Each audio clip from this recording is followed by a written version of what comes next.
Buen día. Para la siguiente clase de la unidad del sistema cardiovascular, corresponde revisar enfermedades del pericardio. Y comenzaremos con pericarditis.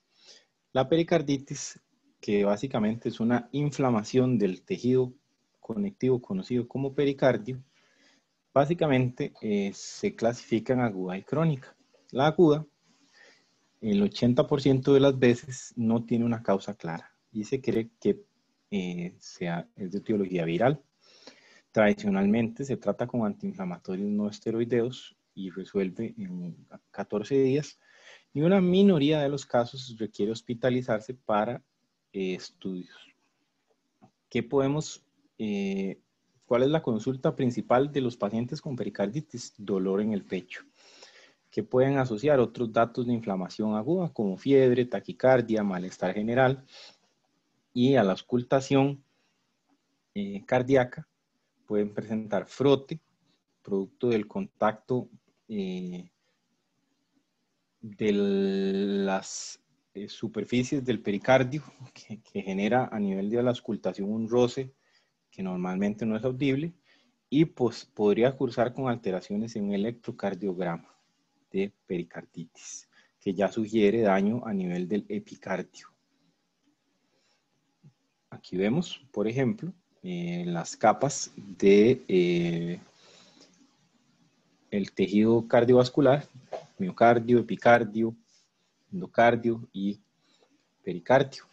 Y el caso de la pericarditis, el que se va a inflamar es el pericardio fibroso parietal.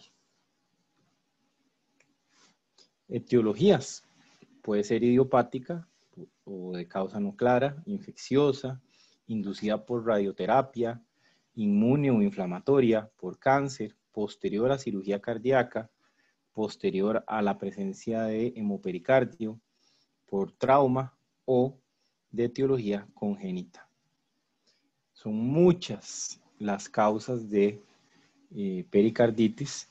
Sin embargo, no todas se presentan como pericarditis aguda. Podemos agruparlas como idiopática, infecciosas, de las cuales las virales probablemente son las más importantes, autoinmunes o inflamatorias, neoplásicas o por cáncer, inducidas por radiación, por presencia de sangre en el pericardio, por trauma, entre otras. Entonces, lejos de revisar individualmente cada una de las etiologías, es importante aprender a clasificar las entidades nosológicas por grupos comunes. La pericarditis crónica, podemos hablar de dos tipos: la mediastinopericarditis adhesiva, que tiende a ser consecuencia de un proceso supurativo o de cirugía cardíaca o de la pericarditis por radioterapia, y la pericarditis constrictiva es el otro tipo, el cual pues por lo general es de origen desconocido, aunque se cree que la mayoría es un producto de una infección previa, en el que el saco pericárdico se fibrosa, se vuelve más denso y va perdiendo elasticidad. Entonces aquí vemos un pericardio fibrótico que mantiene al corazón dentro de una coraza rígida, limitando el movimiento del mismo dentro del saco pericárdico y alterando pues la fisiología normal. Recordemos, para términos del curso, lo que nos corresponde revisar es pacientes en ventilación espontánea, la cual ocurre con una presión negativa intrapleural, y los diferentes efectos fisiológicos que tiene el ciclo respiratorio sobre la circulación sistémica. En condiciones normales, la inspiración aumenta la precarga del ventrículo derecho, aumenta el volumen sistólico del ventrículo derecho, disminuye la precarga del ventrículo izquierdo, disminuye el volumen sistólico del ventrículo izquierdo y disminuye transitoriamente la presión arterial, mientras que en la expiración ocurren fenómenos opuestos. La pericarditis constrictiva y otras pues enfermedades en general del pericardio que cursen con restricción al movimiento cardíaco o aumento de la presión intratorácica pueden presentar un fenómeno clínico que se conoce como pulso paradójico, en el que observamos que al momento de que el paciente realiza una inspiración, tenemos una caída tanto de la presión arterial como de la presión de pulso. Y esto se conoce como pulso paradójico. Y estas son las condiciones clínicas que se pueden asociar al mismo. ¿Cómo se da el pulso paradójico? Al momento de la inspiración, aumenta el retorno venoso con expansión del ventrículo derecho y desplazamiento del septum, y la expansión pulmonar genera acumulación transitoria de sangre en el lecho vascular pulmonar. Esto lleva tanto el abombamiento del septum hacia el ventrículo izquierdo como la estasis sanguínea a nivel de la vasculatura pulmonar, una importante disminución del llenado del ventrículo izquierdo, del volumen sistólico, con una disminución de la amplitud del pulso o caída de la presión de pulso. ¿Y por qué se llama pulso paradójico? Porque cuando se ausculta el latido cardíaco y el paciente inspira, el clínico escucha el latido, pero no puede palpar el pulso a nivel radial, lo cual pues clínicamente corresponde a una paradoja. Por eso se le dio el nombre de pulso paradójico. Y es por la magnificación de los mecanismos usuales o los efectos fisiológicos usuales de la inspiración. Asociado a la pericarditis, tenemos que hablar de otra entidad pericárdica que se conoce como el derrame pericárdico. Así como a nivel pleural existen equilibrios de presiones hidrostáticas y presiones osmóticas, coloidosmóticas o derivadas de la presión oncótica, que el equilibrio neto es una producción, una presión neta de empuje hacia la cavidad pericárdica, y esto es lo que pues mantiene la producción constante del líquido pericárdico.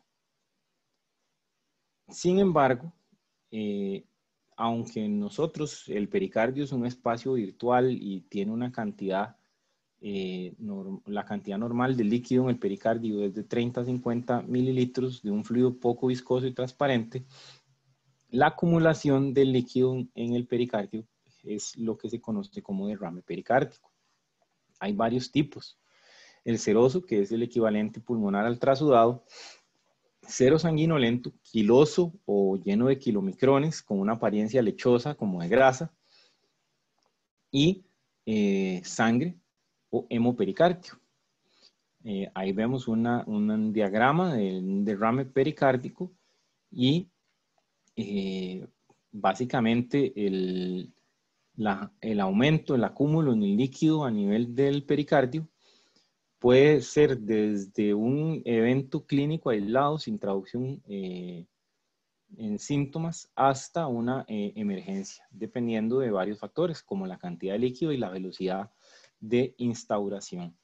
Vean, por ejemplo, en este caso, una radiografía simple de tórax no puede permitir a veces a simple análisis distinguir si se trata de consolidación, derrame pleural, derrame pericárdico, por lo que a veces es necesario requerir a otros estudios de imagen.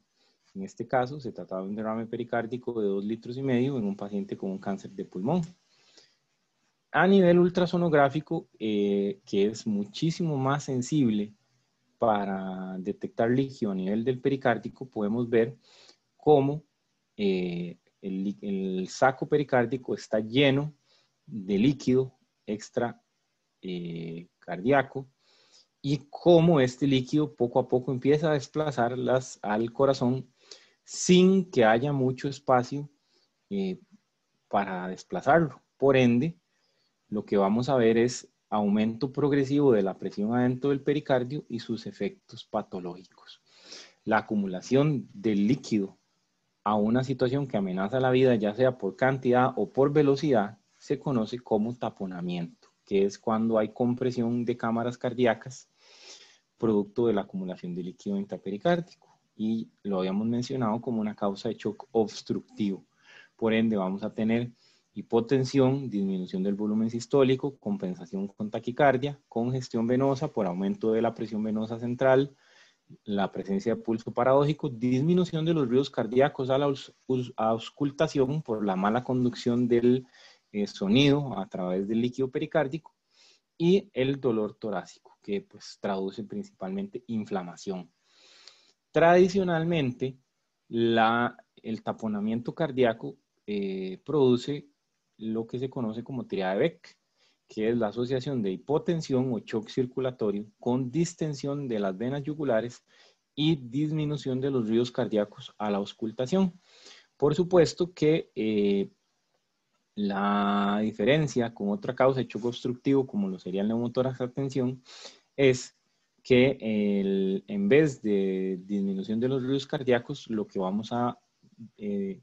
no vamos a escuchar ruidos respiratorios en el hemitórax afectado por neumotórax hipertensivo.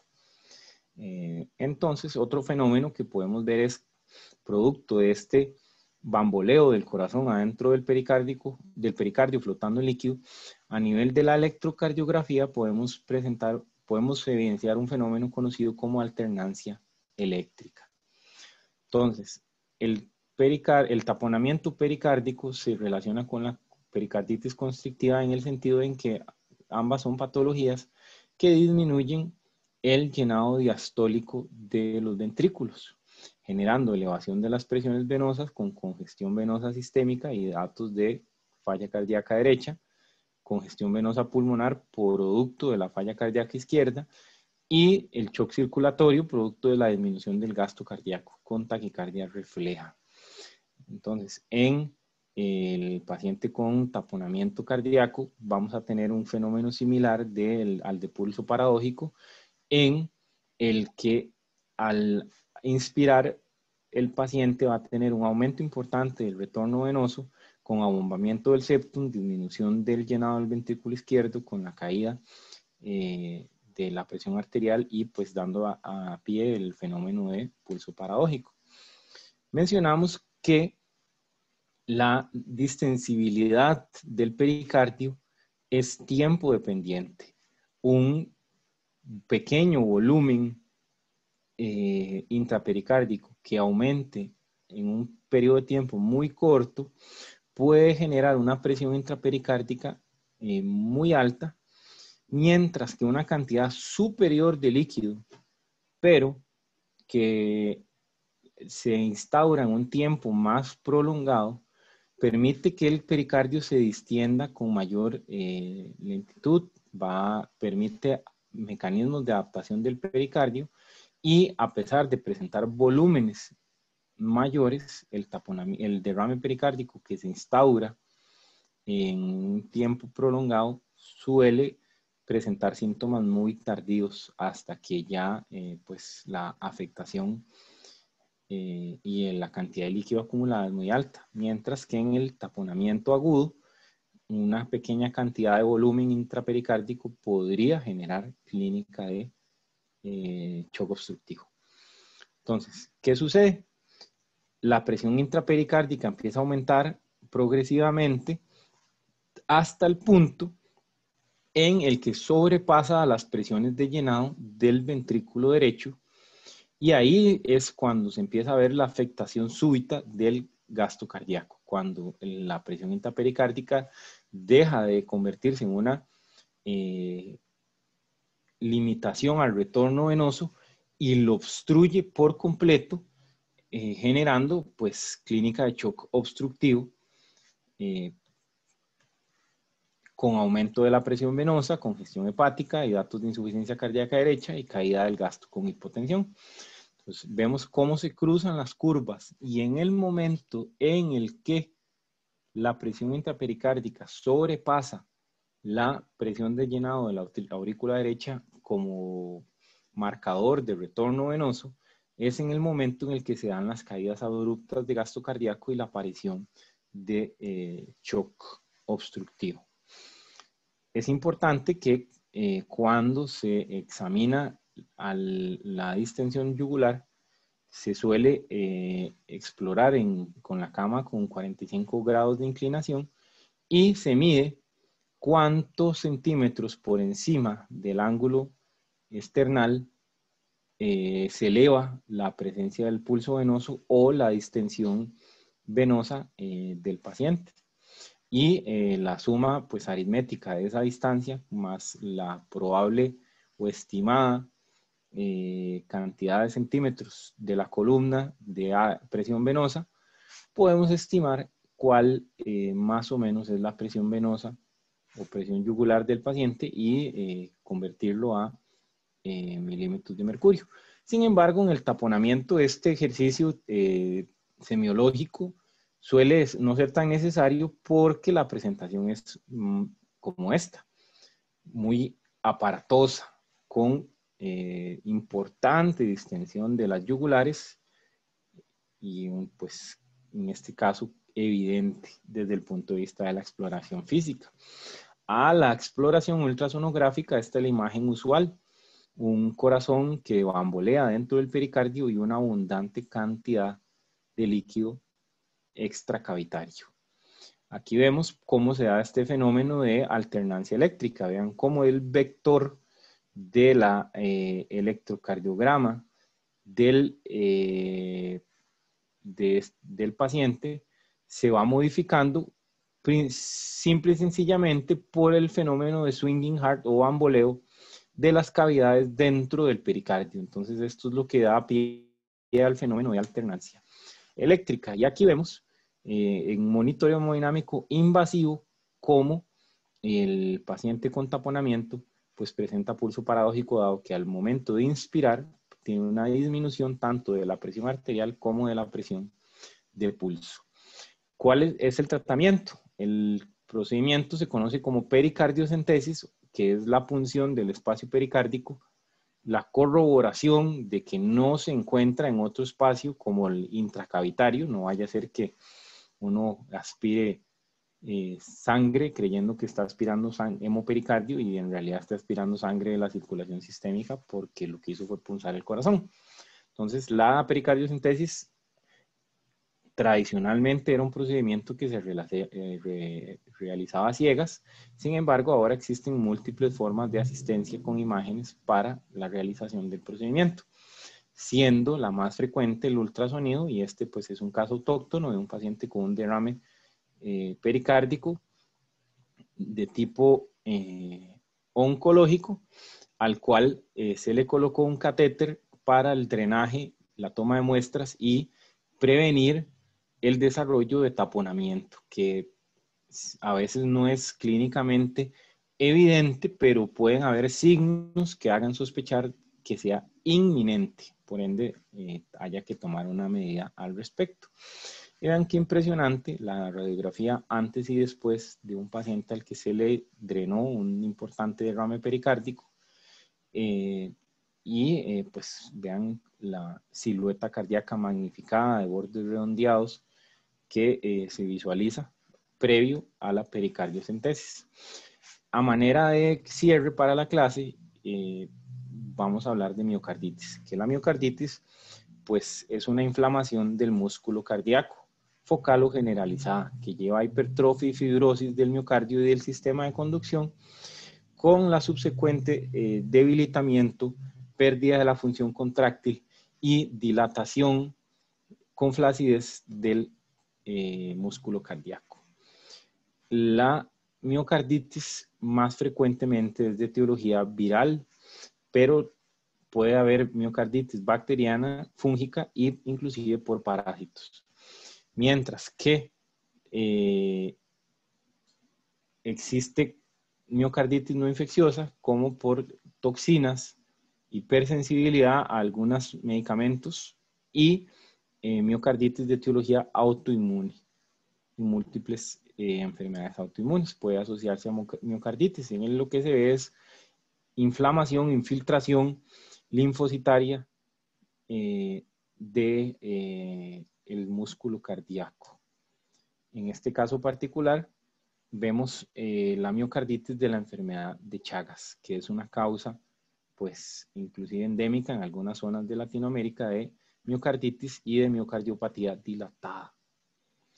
que este concepto de miocardiopatía dilatada ya lo mencionamos en falla cardíaca. Vamos a tener aumento de las cavidades cardíacas con disminución de la masa muscular y pérdida de la función cardiovascular con aparición de síndrome de falla cardíaca. Y eso básicamente corresponde a la clase en cuestión.